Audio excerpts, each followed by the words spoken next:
This is Full Court Press with Sean Spicer. Sean Spicer will be getting a new position. A decorated veteran, a political strategist, and he knows Washington inside and out. Just like Sean Spicer. The Spicer era. Sean Spicer. The Full Court Press is on the air. Now, here's Sean Spicer. Good Sunday morning. Welcome to Full Court Press. I'm your host, Sean Spicer, here on WABC. What a big week. I mean, I feel like I say this every week. And I don't know why. I just don't get used to it. Because maybe I still haven't gotten over Biden, where you got like the weekends off and most days done by 4 o'clock. But yeah, I forget. Like, this is Trump world. We got 3 years left. It's going to be busy every day. There are no off times. There's no vacation in Trump world, is there? We got a great show coming your way today. A lot of things to break down. But the big news, obviously, as we headed into the weekend, was this opening of the Strait. And no one better to talk about this with than former General David Petraeus. He's coming up. Want to get his perspective on how big of a deal is this. And I've also got a theory about why it happened. And I want to run it by him because I think I'm right. I got to be honest with you. Like so I will bring this up with him. But this is a big deal. And obviously the Strait's open, and the question now is, are we going to get this uranium, et cetera, done? But I want to start off today by talking. Look, so that's the positive. Like, therefore, I want to start. It's Sunday. I want to be positive. I want to, but I was a little disappointed prior to that because this week was tax week. And why am I disappointed in tax week? Obviously, we all hate it. Like, no one likes paying their taxes. But I actually felt like we went into the week with positive news.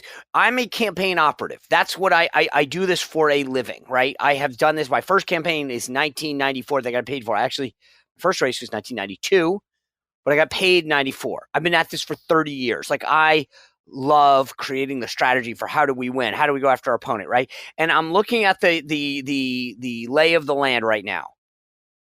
Republicans have a ton of accomplishments. The border is closed. The big, beautiful bill. No tax on tips. No tax on Social Security. And Democrats are in the toilet. Okay? Like, on paper, this is a friggin' layup, guys. Like, this is, like, you dream of this as a political operative. Like, I want some great stuff to sell. I don't want to have a bunch of excuses. And I want my opponent to get tarnished. And I'm like, this is like, hello. This is exactly what we've wanted. So tax day comes this year, and I'm reading these stories about how Americans are benefiting from the policies in the big, beautiful bill. They're paying less taxes. And not just like, the standard, like, oh, Republicans passed a big tax cut for the rich. These are working class men and women, barbacks, waiters, waitresses, Uber drivers, people in the gig economy. They're getting a ton of financial benefit from the policies that the president championed. Okay? And all of the Democrats voted against it. All of them. I want to play you this because so here's what my gripe is. And I'm sorry, I should have gotten this quicker. Where the heck is the messaging? What, I mean, this is a clip in local media. This is a local media, like your standard ABC, NBC affiliate station that played a clip. And this is what they said. Take a listen.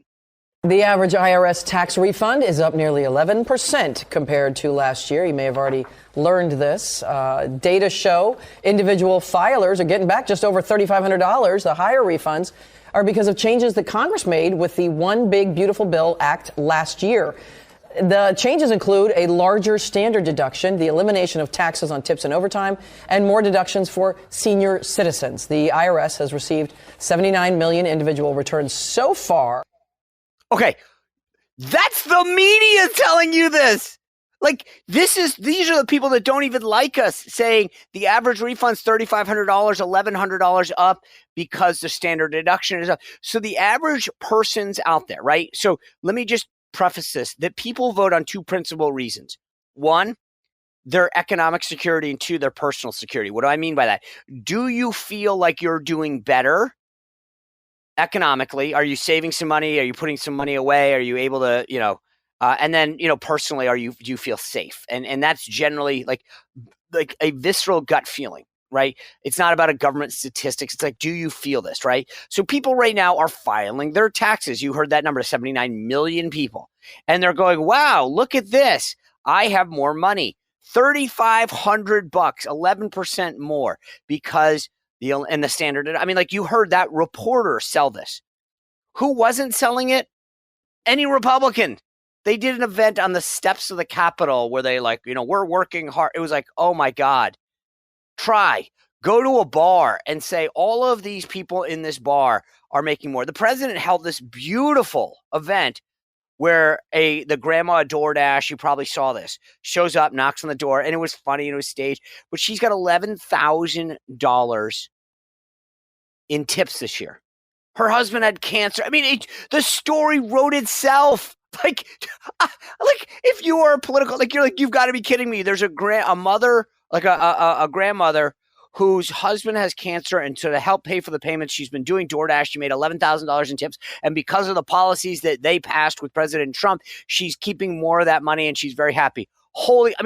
Literally, it's like Hollywood wrote that. Let's think of the perfect person that could benefit from your policies, and then you whatever. So the White House does this event. She goes to McDonald's. They literally film this whole thing, right? She picks it up at McDonald's. She drives through the gate of the White House. She knocks on the door of the Oval Office. The president opens the door, right? He jokes, wow, this isn't staged, is it? She hands him the DoorDash, and then he says, how have my policies benefited you? It was like beautiful. That's exactly what you want. Political Operative 101. How do you make your policies relatable to the average person? Boom. What do House Republicans do? Let's stand on the steps of the Capitol and congratulate ourselves. Like, I worked on the Hill for a long time. There's 18 bars within 2 blocks. Walk into one of them, have a bunch of the waiters, the waitresses, the bartenders, the bar backs, the hosts, the hostesses say, wow, we make so much money off tips, and because of your policies, we're making more money. Then people say, oh, I can relate to that. I'm a bartender. I'm a gig, driver for Uber or Lyft, or I make all this money on tips, and now I work at a hotel. I'm a bellman or whatever. It's relatable. And not one person did an event that I can find. What do you, so there's your Republican side. These guys, I say this, I've said this week, and I'm going to just tell you what I think. Republicans in the House and the Senate are the Europeans in NATO. They're useless. Let Trump carry all the water. Let Trump do it. Can you do any? They're like, hey, Trump did an event. Where are you guys? There should have been one everywhere. They should have done those events all over the country. They should have talked about how Democrats want to raise your taxes. We're the ones that put money back in your pocket. That's what they could have done. Nothing. I get so frustrated when I see this, because it's most times when you run, you're trying to we're continuing to work on this, and I passed the bill, and I just need 2 more. You're making up a bunch of excuses to why you need to go back to Congress. This is you did it. You have the building blocks right in front of your face, and you can't even explain it to the American people. Pathetic. Everybody wonders why, all this chaos. This was right there in front of your face. The ball was on the tee. All you had to do was hit it. I just explained to you. I did this last week. I went to the airport and did an event mocking the leadership and said, all you have to do is go to an airport and talk about Democrats not opening DHS and not paying DHS workers. I put it on social media. I did a little cutout face of John Thune and Mike Johnson, the Speaker of the House. Because I'll do it for you. I'll show you how to do a press conference because you guys can't do the basics. Here we are again. You have all of the perfect building blocks to go out and sell the American people why we need a Republican majority to work with President Trump to pass policies that make your life better, that put more money in your pockets, and you couldn't even do it. The ABC affiliate that I just read you in New York sold it better than you guys did it. 11% refund, $3,500. The standard deduction is up. If you think that the legacy media did a better job of selling the policies that you're passed, that says everything you need to know about the ineffectiveness of House Republicans and Senate Republicans. I'll group them in.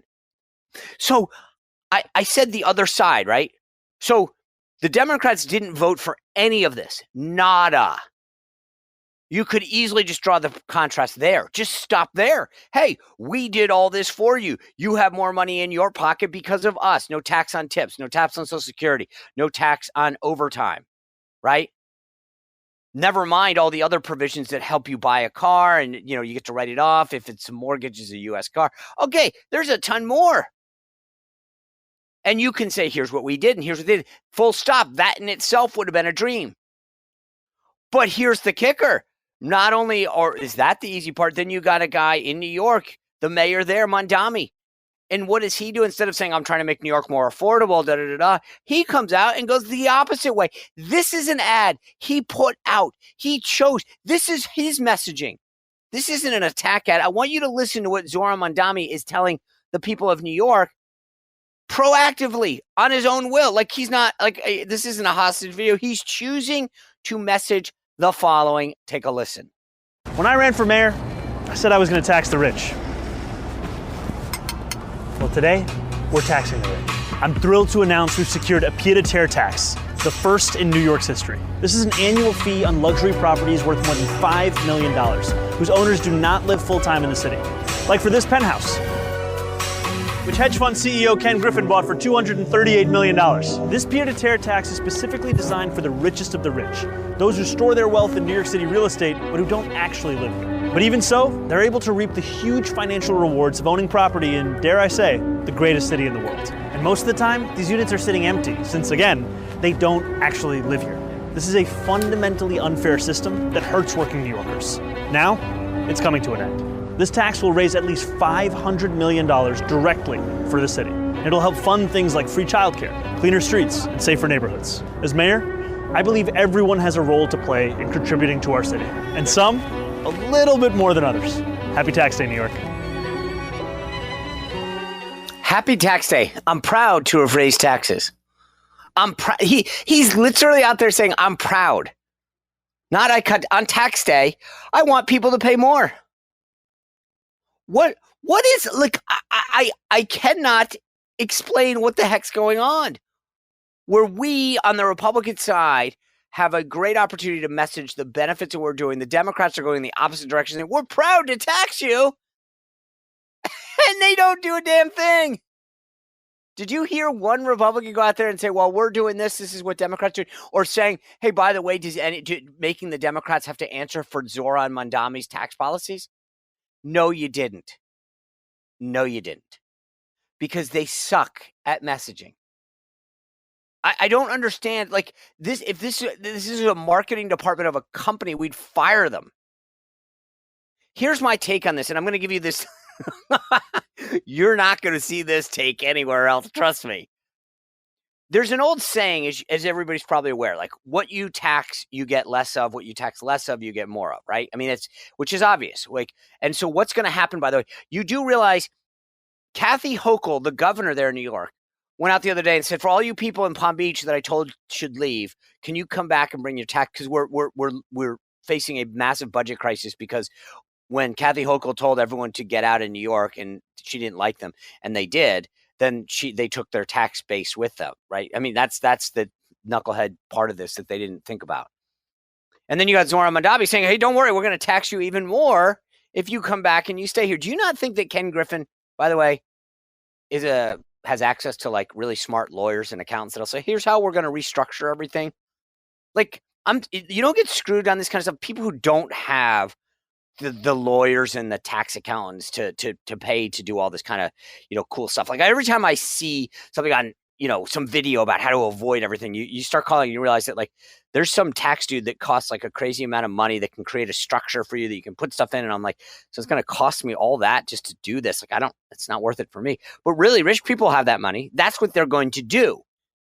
Like they're not going to just sit back and say, oh, okay, you just want us to cough over hundreds of billions of dollars more to fund your socialist crap. No, they're going to hire some lawyer for like 40 grand or 50 grand and say, fix this. So here's where the take is that I'm telling you no one else is going to do. Again, this is where you're like, I cannot believe that Sean Spicer is about to talk about this. There was a lot of rumors about Taylor Swift having her wedding in Rhode Island. I am from Rhode Island, full disclosure, and I spent a lot of time there. So she has this beautiful house, absolutely stunning house, right on the water.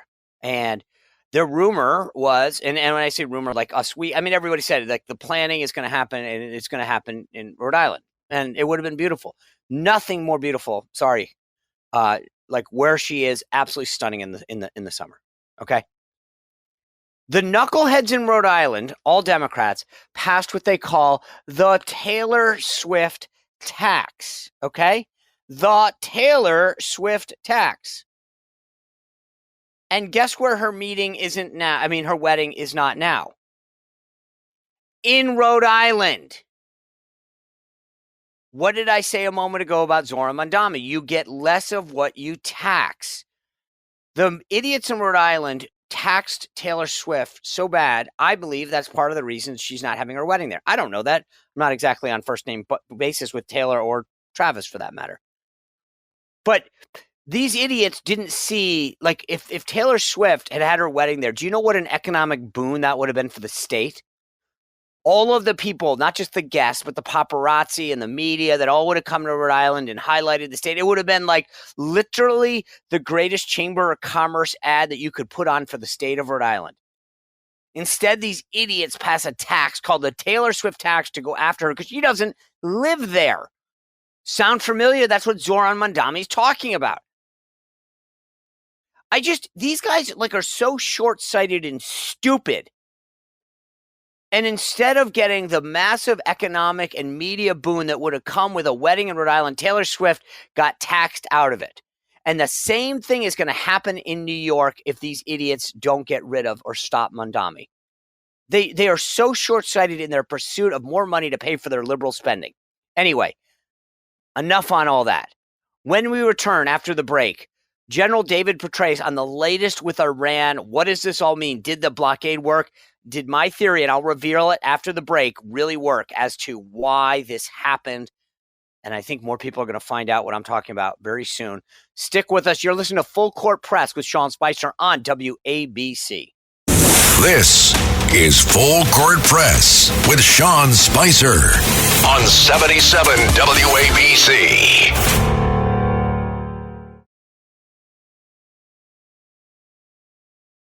The Full Court Press is on the air. Now, here's Sean Spicer.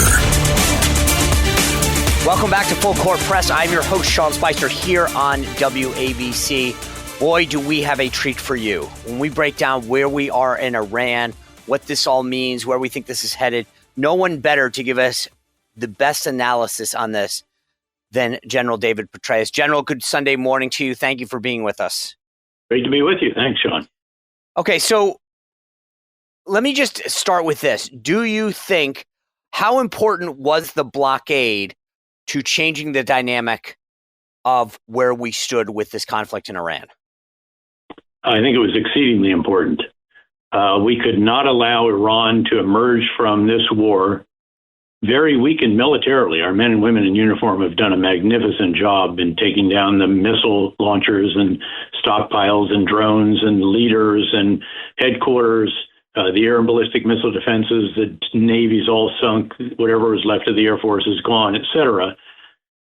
So very militarily weakened, but strategically strengthened if they were allowed to retain control of the Strait of Hormuz, through which, of course, 20% of the world's crude and distillates flows on a given day, and 20% of the LNG as well.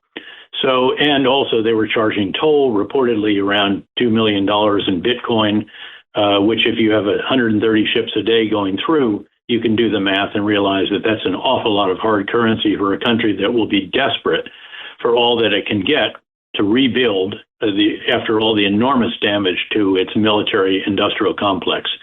So this couldn't stand. It cannot be allowed. And so we then said, okay, it's all or nothing. you can't export either because Iran was actually exporting 1 to 1.5 million barrels of crude and distillates a day, and their friends and others could appeal to them to get through as well. And what they've done is they say that they have put mines in the normal channel, and that pushes the ships up into their waters, the northern part of the Strait of Hormuz going out. And that allows them to then impose this toll on the ships that were doing that. Now, interestingly, on Friday, the foreign minister said that there will be free use of the strait, but then clarified that it has to go through their area, which seems to imply that they may still try to charge a toll. Meanwhile, the U.S. reportedly has put 2 ships through it and then back out in the regular channel. Presumably will do demining operations of various types of unmanned as well as manned vessels to confirm that it is clear. And you may then see actually the U.S. start to escort ships out, and that's when it'll get interesting. But the bottom line is that this puts the pressure on Iran that was lacking on this particular issue. And now you have pretty serious negotiations on the strait and then also on the residual nuclear enriched material, 60%, which is 1 turn of the enrichment process below weapons grade, that reportedly is in containers either underneath the destroyed Esfahan nuclear facility in Iran or perhaps one other location that is more recently discovered. And the president's quite insistent that there's not going to be sunset clauses as there were in the Joint Comprehensive Plan of Agreement, the Obama administration nuclear deal, that they'll never be allowed to enrich. We'll see if Iran is willing to accept that. There's a lot of pushback against that. And then we'll see what it is that they're willing to accept with the strait. And I think the president has to be pretty hardline about this. It, again, would be unacceptable to allow Iran to turn the Strait of Hormuz into their private Panama Canal and then charge ships for going to and from. So I want to get to the uranium in just a second. But for the person that's sitting out there right now, General Petraeus, and says, okay, you destroyed their Navy, you destroyed their Air Force.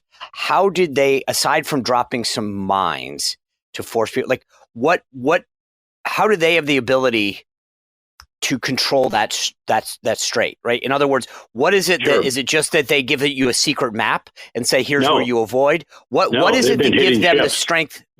Say that? They have been hitting ships. So every few days, sometimes consecutive days, they have struck ships in the Gulf, not in the Strait necessarily, but in the Gulf.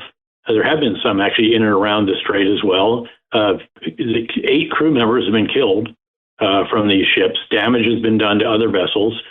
And that undermines the confidence that is necessary for those who own the ships and own the cargo in them to send them into further harm's way by trying to go through the Strait. They're not certain that the mines have all been identified and blown up. If there are those, again, and sadly, Iran didn't keep a map of where they dropped them reportedly, if they did. But it's also just the vulnerability. All you have to do is hit something with a drone or a cruise missile or some other attack, small boats, even unmanned maritime boats. We didn't get every tiny ship that they have. And keep in mind that the Strait is full of other ships as well. They're going back and forth. I've stood on the mountain overlooking the Strait. It's a tip of Oman, and watched salvos of these vessels that are actually taking all of the illicit goods from that location over to Iran. So there's huge numbers of vessels moving around there. It's the big ones, obviously, that matter. And it's not about risk insurance. It's about confidence. I talked to the 2 largest energy company CEOs, and they said, we're not going to put our crews in harm's way, regardless of what the risk insurance is, even if someone underwrites it for us. We don't want to lose our sailors. So that's a pretty high bar to get over. We could try that. And then the challenge is if Iran breaks the ceasefire by attacking some of these ships, you're back into it. And they have to realize that. And obviously would have lots of contingency plans to try to defend against any of these potential attacks by Iran on ships that are moving through the traditional channel right in the center of the Strait of Hormuz. It's about a mile wide either way, coming in and going out. as opposed to the up into Iranian waters to the north of that channel, which is then obviously controlled by Iran. So there's two things that I want to follow up on that, General Petraeus. The first is this: for a lot of people watching this unfold, right? I apologize because probably should have drilled down on this question more. If you're watching from afar, you hear the rhetoric from the administration that says we've destroyed all their capabilities, and then they go, wait a second, why did they have the capacity and the capability of harming, these commercial ships? Like, where is this coming from? So is this residual weaponry that they have access to? Is this proxies? Like, in my mind, I think, right. So the average person sits out there. Proxies would be over on the other side. Okay, right. But I think that the average American, right. So the average American who's sitting back and seeing this says the United States Navy's done all this brilliant stuff.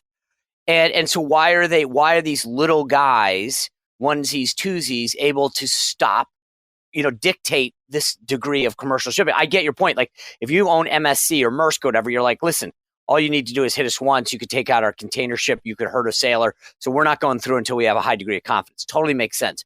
But I think for a lot of people on the highest, like on a 50,000 foot level, they're saying, why is the United States Navy not able to stop that threat?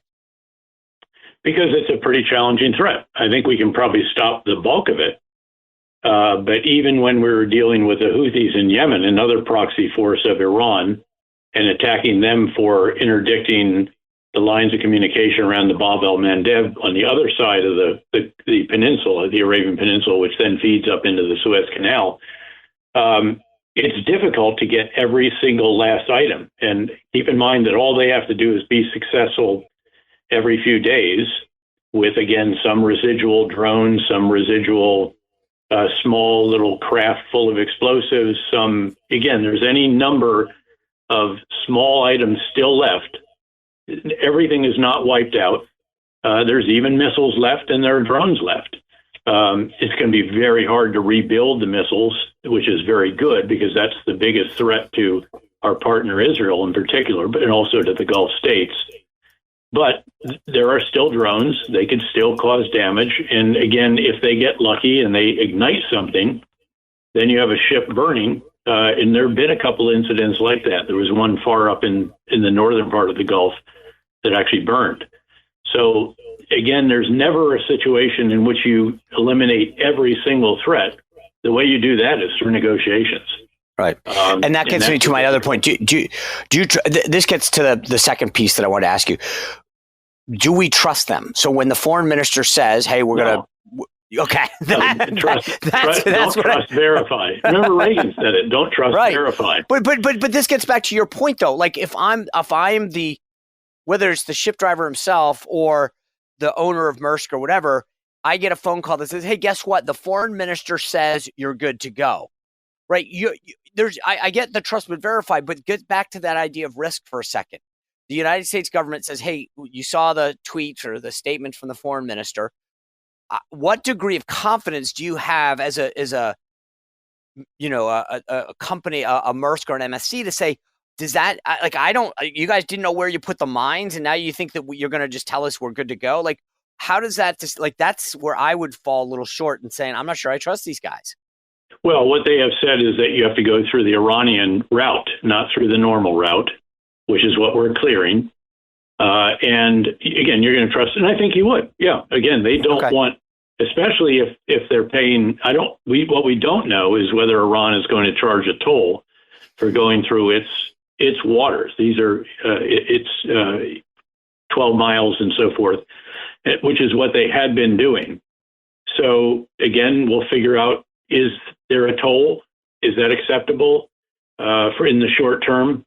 Or can the U.S. ensure that they can make it safely through the regular area?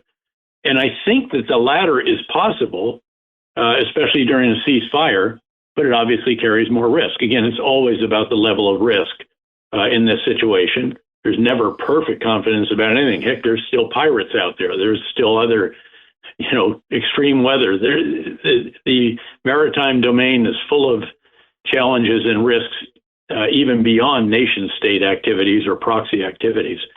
but it's about having these risks reduced sufficiently through mitigating measures. And the U.S. Navy, the naval component of Central Command, is a pretty formidable risk mitigant if they can get in and organize this at some point, assuming that Iran does not want to get back into it with the United States.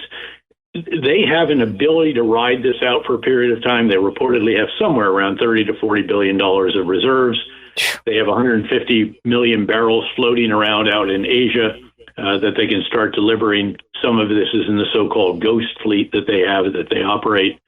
But at a certain point in time, economically and financially, even though they're an authoritarian regime that can weather this more easily than one that is a democracy facing elections in the fall, at a certain point, their economy implodes and they've got to get an agreement. And I think they are certainly at least seeing that possibility, which is what's driving them to the negotiating table. And with Pakistan, most importantly, facilitating this. And then we'll see if there can be an agreement that satisfies both sides, in particular the U.S., when it comes to the Strait and when it comes to the residual nuclear enriched material. So, General Petraeus, you've been at the highest levels of this kind of stuff. Can you just take us inside for 1 second? When this, so the narrative, if you bear with me for a second, was Iran sort of controls the Strait, and then suddenly we hear about this blockade, which I think, frankly, was brilliant, right? How does that happen in terms of is it the decision at your level goes to the chairman of the Joint Chiefs, and then he briefs the Secretary of War, who then briefs the president? Do you go to the tank together? Do you say, Mr. President, we have some military options, and go over?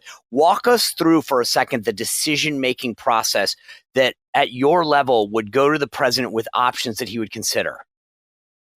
Well, the way it works is the combatant commander, geographic combatant commander, in this case, U.S. Central Command, 4-star, happens, ironically, to be a Navy admiral for only the second time in the history. And of course, I was the Central Command commander from 2008, 2010 between Iraq and Afghanistan.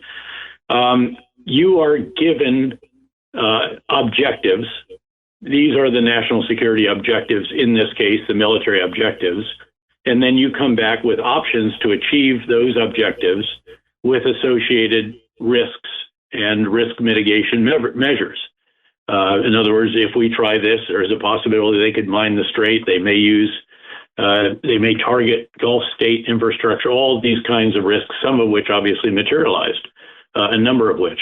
It depends on whether the commander goes up to Washington or not. In this case, he probably stayed at Central Command headquarters. They're actually running it from Tampa, Florida, MacDill Air Force Base, which is the main headquarters, not from the forward headquarters outside Doha, Qatar at Al Udeid Air Force Base, where there is a forward headquarters, but part of it is above ground. And this is a more challenging situation now than it was, frankly, when I was the commander. We didn't have to worry about drones then, and Iran didn't have the substantial missile threats that it has now. So it's on a secure video teleconference, probably a session between planners, then the chairman and the Central Command commander, the Secretary of Defense very quickly, now Secretary of War, and then ultimately you're going to have a National Security Council meeting with, again, the Central Command commander laying this stuff out, the chairman as a senior military advisor to the president offering his thoughts, Secretary of War, and others. Because, of course, there are economic components to this, financial components. There are other policy-making concerns, which is why you have around that table where you've sat, I'm sure, when you were in the White House, in the Situation Room, you have individuals representing a variety of the different departments of our government offering their views on this. Again, energy is obviously pretty important. What will the price of Brent? So when you were CENTCOM commander, when you were CENTCOM commander, I don't mean to interrupt you, General. Is it that do you pregame this with the chairman and the SecDef or the Sec War now and say, hey guys, in this case it would be Admiral Cooper. Like, is he saying I think this is the smart move, or is he walking into that Situation Room or the tank, basically rolling the dice, hoping that the chairman and the Sec War are on the same page as him? Well, you don't do it in the tank very often. If you go to Washington, you can do the tank virtually. Again, you don't have to. In a world of secure video teleconference, you don't really have to go up to Washington. I would periodically, just to be in the Situation Room on really important decisions. But a lot of the decisions were just all done secure video telecoms. We could do them from LUD Air Force Base in Qatar. I mean, the Qataris built that building for us with $100 million they gave us, and then we filled it full of $75 million more of communications, architecture, intelligence systems, command and control, and that enabled us to not only run the campaigns in that theater. Keep in mind, by the way, at that time, when I took command of CENTCOM, we had 250,000 soldiers, sailors, airmen, Marines, and Coast Guardsmen, and another 250,000 contractors in comparison to the about 50,000 military they have out there right now. But two and two halves wars, Iraq, Afghanistan, Yemen, and the pirate-infested waters off Somalia, among others. So that's a big enterprise.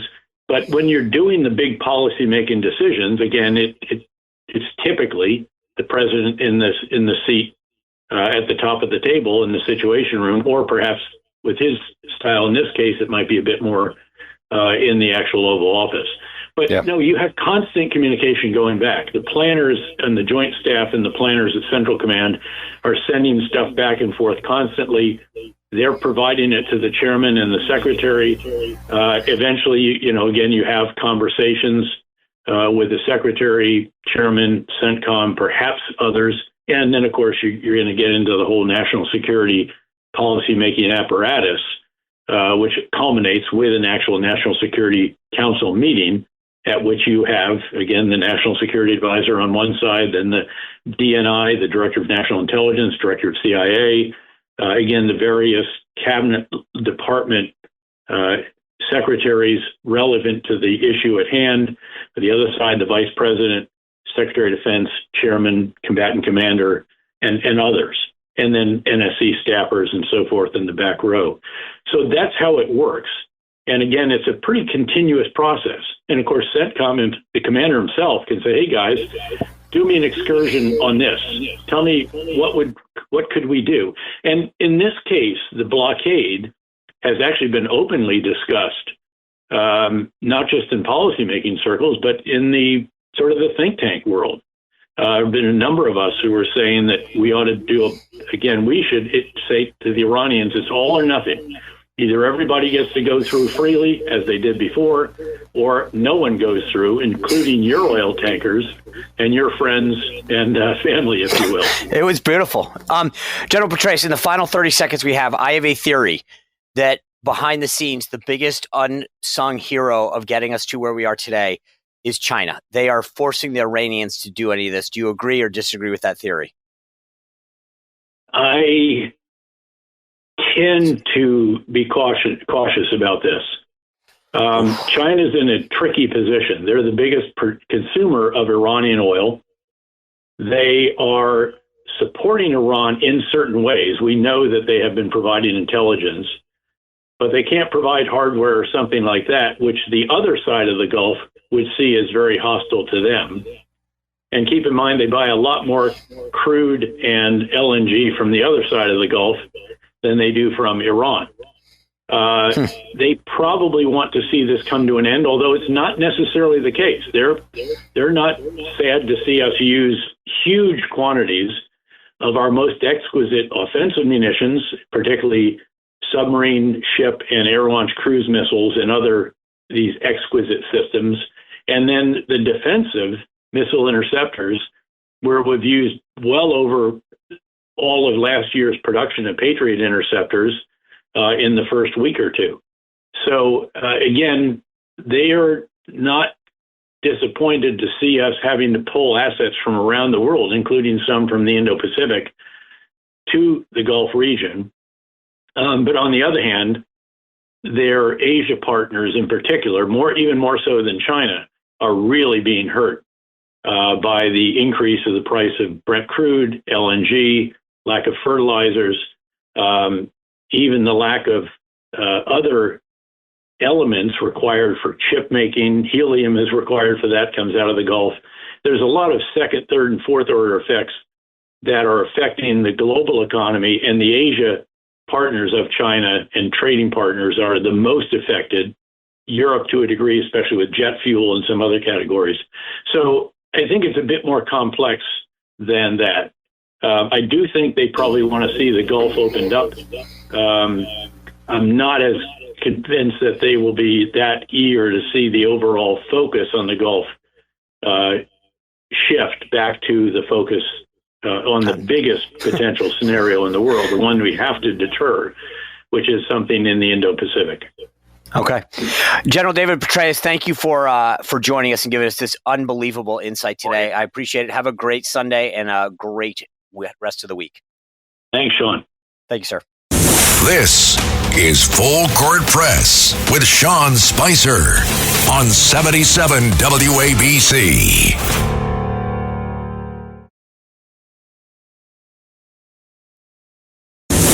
Welcome to your personal briefing. The Full Court Press is on the air. Now, here's Sean Spicer. Welcome back to Full Court Press on WABC. I am your host, Sean Spicer, on this Sunday morning. Wow. I love being able to have conversations like that. If that David Petraeus insight. I mean, think about this for a second. We hear a lot of pundits all the time talk about these decisions. I mean, the analysis is great, but when General Petraeus brought us inside the room, I'm sorry, I gotta just say, I don't think I've been around. I've been in those rooms. 27 years in the military, White House press secretary, White House communications director.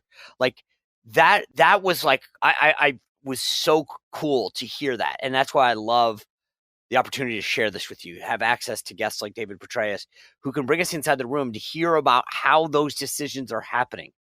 Like that, I don't know about you. I'm sorry, I get like chills. Like I was like, this is so cool. Like we're hearing how these decisions are made. And so many times when you hear pundits on like cable news or whatever, they've never been in the game. I love the ability to have these conversations, like whether it's the show here or on my YouTube show that I do every week called The Sean Spicer Show. It's really a lot of marketing into that. Because when you can do the long form stuff and have a 15, 20-minute conversation with somebody here on WABC or on that, my nightly show, you don't get stuck with like 5 or 6 minutes that you do on cable. And so the ability to have this conversation, like I said, I don't mean to belabor it, but I loved that conversation. And by the way, you can always go to Sean Spicer Show on YouTube. Just go to my and subscribe and sign up. You'll see that like every night, not just Sundays here on WABC. But I had a bit of breaking news. I have one other show. Man, I'm a busy guy, but I do a morning show also on YouTube called The Huddle. And I dropped a little bit of a bomb that I didn't really fully, I'm going to be honest with you. There's conversations that I have that I didn't appreciate. And I'm going to tell you something that went nuts. Okay. I had a conversation with Steve Bannon and others that were like, this is unbelievable. So I do this show called The Huddle. We do a political conversation every morning. We've been talking about the impact of the Supreme Court race, this Louisiana case challenging the Voting Rights Act, which is basically, let's be honest, it ensures Democratic seats. That's what it does. So the court is looking at this case that Louisiana brought forward. It said, hey, the Voting Rights Act doesn't it's outlived its usefulness, basically. Like we've proven now that if minorities get elected, you don't have to create what they call a majority minority district, which is you go into a state and you carve out an area in the state that is majority minority, which is just it's black. It's the black vote, but it always goes in the direction of the Democrats, right? When you think about the Republicans that have got elected, John James in Michigan, Byron Donalds in Florida, Burgess Owens in Utah, right? Those districts are straight up Republican districts. Like they're not meant. All of the Democrats districts that fall under this are literally drawn to elect a black Democrat. So when they say majority minority district, it's code word for Democrat. And the court looked at this and said, okay, we can tell that the country's evolved. Like we had a black president. We've had a black governor here where I live in Virginia, which was the home of the Confederacy.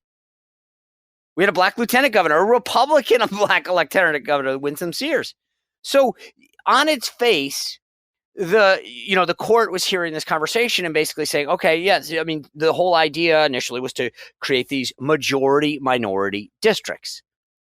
And the plaintiffs argue, well, we don't, it's clear that people's, regardless of skin color, can get elected now without doing that. Never mind the fact that it benefited in just one party.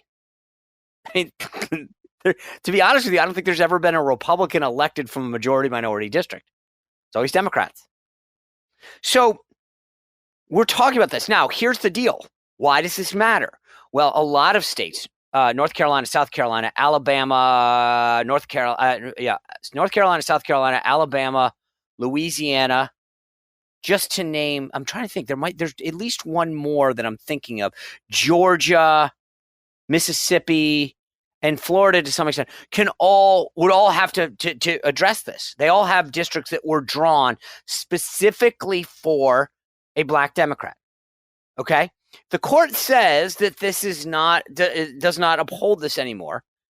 That's a huge game changer because now Louisiana, will change its seat, but Mississippi, Alabama, Georgia, North Carolina, South Carolina could all change because of this. Florida may try to do it anyway, but it would have more of a legal basis for doing this. So on our morning show, The Huddle, I dropped a piece of information that I have learned. I want to play it for you right now. Take a listen. On this, I have been told by reliable sources that decision is done and that the minority is slow walking the dissent so that states can't and states do not have time to redistrict ahead of it. But I have been told very reliably that the minority is slow walking that dissent. All right, wait, hold on a second, because I don't think I've read that anywhere. That is news. So- Do you hear what that was? So again, sometimes I know things or I hear things and I don't actually think to myself, I have these conversations and all of a sudden, so I said it out loud and all of a sudden everybody in politics went nuts. So let me just give you the background of this. The Supreme Court heard the oral arguments in Louisiana versus Callis regarding their congressional maps on March 24th, 2025. And they ordered a re-argument of the case, which doesn't really matter. I don't understand why. I'm not a lawyer. On October 15th, 2025. Okay. This was, it should have been, like among the first ones to come out. Why has it not been announced? Well, I started sniffing around. Do you know why it's not been announced? I mean, and again, by the way, any objective person who watches Law and Order and listen to the oral arguments. And again, look, I'm just saying, if you hear the questions, the interaction that the justices had with the two attorneys, all the objective people, and again, it's both sides, not just Republicans, but Democrats and libelers and court watchers, etc., said, okay, this is probably a 6-3 case, if not a 5-4. Okay. Nobody that I know credibly doesn't think this is going to get decided in favor of Louisiana, i.e. to strike this down. Nobody. I mean, you don't have to, but again, it's not about whether or not the merits, take that away. If you listen to what the justices said in their discussions and their questions and their back and forth with the lawyers, it was pretty obvious what they thought was going to be the case. Okay. So if you accept that that's true, which I do, and like I said, not just me, but everybody that I talk to, then why is the case not been announced? Friday was more cases. They announced one, the Chevron case. So what I am reliably told is that the minority is slow walking their dissent. Why would they do that? Well, because if you can't announce the opinion until the minority finishes their dissent. And if you run the clock out on the states that I mentioned, they cannot redistrict. They cannot redistrict. So, I mentioned North Carolina, South Carolina, Georgia, Atlanta, Mississippi. That's a handful of additional congressional seats that, frankly, will all go Republican. I think almost entirely. There's no one who disputes that. So what the court is doing, the minority, the liberals on the court, from what I am told, is ensuring that they push this decision out as far as possible to prevent a lot of the states from which I just mentioned from redistricting. Do you get that? I mean, boom.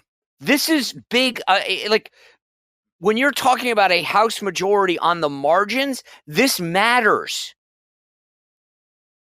No one's outraged in the mainstream media because they're like, oh, crap, Spicer just gave up the joke. We're not supposed to talk about this. It's so blatantly obvious what's going on, and no one wants to talk about it in the liberal media because they know it and they don't want to say it. I just happen to be the guy that said it out loud. Think about this. They're playing the liberals on the court know exactly what they're doing. The longer they wait, these legislatures go out of session. They're not going to come back, and therefore they prevent them from redistricting in the 2026 midterms. Yes, they will do it ahead of 2028, but they're stopping this now because their goal is to make sure the Democrats have the greatest advantage going into the midterms of capturing 5, 4, 3 seats. That could make a huge difference. You are not hearing this anywhere else but here today on Full Court Press with me, or if you watch The Huddle every morning on my YouTube channel.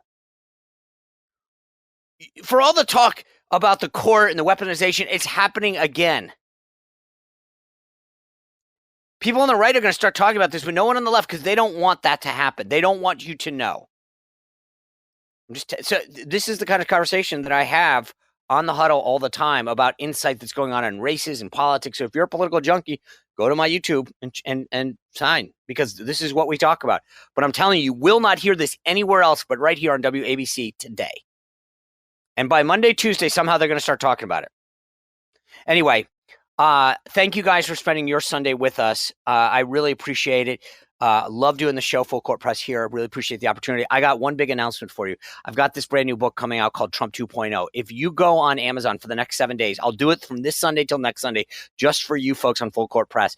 You take a screenshot of your receipt from buying Trump 2.0 on Amazon and email it to me at contact@SeanSpicer.com. I will send you at my own cost a personalized book plate to whomever you want. So just email me at contact@SeanSpicer.com, your Amazon receipt for Trump 2.0, and that is what I will give you ahead of Mother's Day. What a great gift. Go to Amazon and order Trump 2.0. It's been a pleasure starting my Sunday with you. Have a great week. I will see you back here next week on WABC. This is Full Court Press with Sean Spicer.